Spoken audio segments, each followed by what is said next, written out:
Hello, আসসালামু আলাইকুম। তো আজকে রান্না করব হচ্ছে ডাল দিয়ে লাউ। কার কার এলাকায় ডাল দিয়ে লাউ রান্না করে অবশ্যই কমেন্ট করে জানাবেন। তো সম্পূর্ণ রেসিপি দেখার জন্য সাথেই থাকুন। তো এইখানে আমি ডালটা হচ্ছে ভালো করে ধুয়ে নিছি বেশ কয়েকবার, আর চুলায় বসিয়ে দিলাম।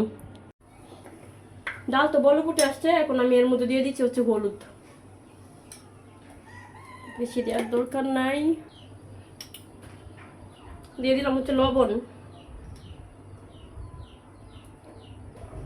দিলাম হচ্ছে ছেঁচা রাখা রসুন কুচি, দিলাম হচ্ছে কাঁচামরিচ। এবার একটু ভালো করে গুটে নিব।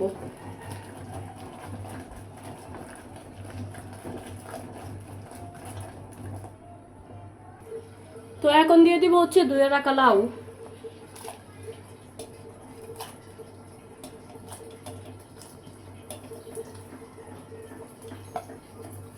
সিদ্ধ হলে তারপর বাগার দিব।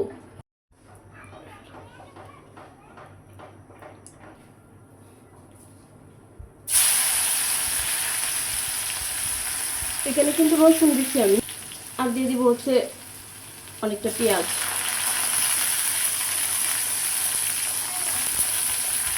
একদম হচ্ছে ব্রাউন কালার করে এটা ভেজে নিব। এটা কিন্তু ব্রাউন কালার হয়ে গেছে। এখন হচ্ছে আমি ডালটা দিয়ে দিব।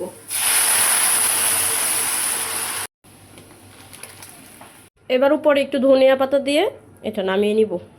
এটা কিন্তু হয়ে গেছে।